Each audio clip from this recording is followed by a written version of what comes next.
And have you never been mellow? It's really no surprise that my next guest has won not only the Grammy, but every conceivable award bestowed upon a pop vocalist. And the industry has been very aware of her, as all of you have been. Yeah, you have been aware of her for a long time. You called her for a date once, and nothing, right? Struck out? Biggest bomb since Hiroshima. She says, well, I don't go on till 1 o'clock, and that was it. Yeah, that was it. Yeah. She's a real superstar and a lovely lady. Here is Olivia Newton-John.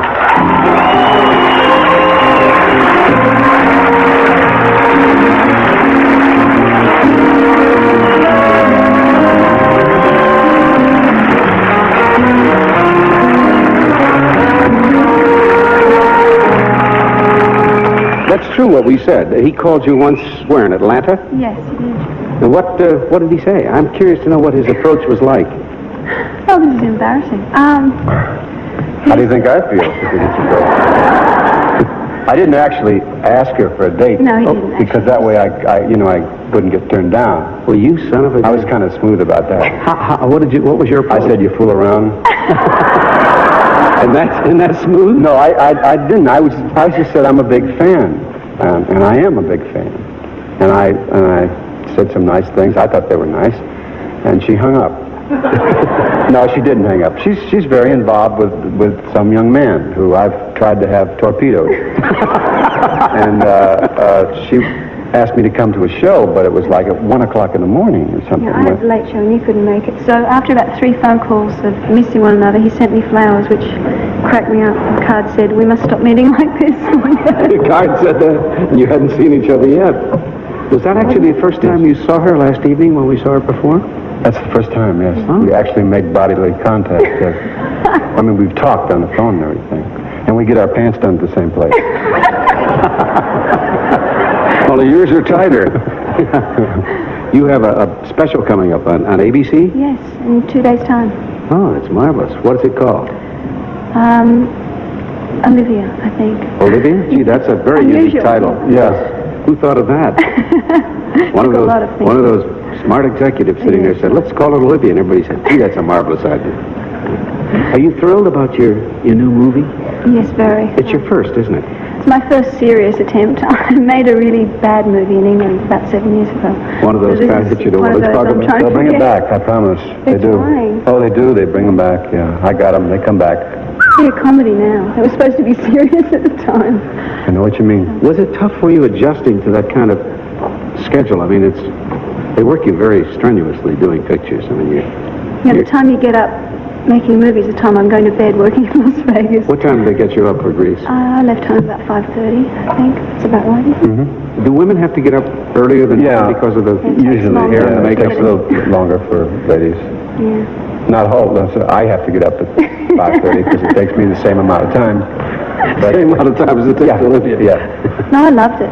I liked the routine, and I felt much healthier getting up with the birds instead of going to bed when they were getting up. You're a very outdoors type person anyway. I mean, when I interviewed you once at your home, you have a beautiful place, all kinds of animals and your horses. You got a lot of horses. Horses and dogs and cats and. You got a new horse, haven't you? Yeah, I bought a mare who's in foal, so I've got a filly who's 8 weeks old, and she's really beautiful. Burt has horses too. Yeah, you do, don't you? Yeah.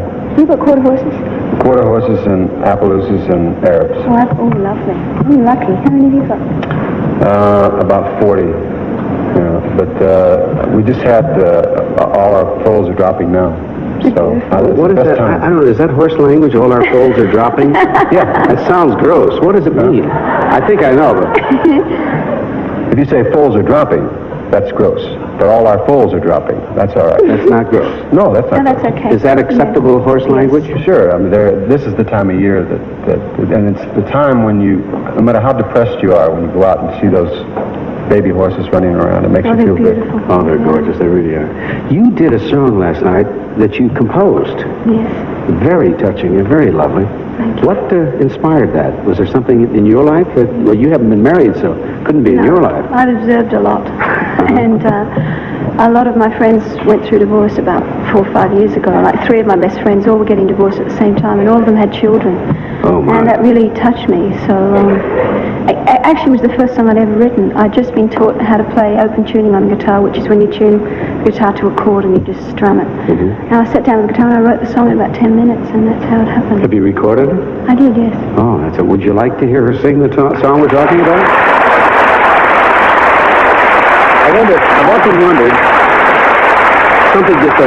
I've often wondered why hosts and MCs do that, because you know the audience isn't going to stand up and say, no, we wouldn't want to hear her sing that. What's it called, Olivia? It's called Changes. We are ready. Olivia Newton-John.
And if it comes to that,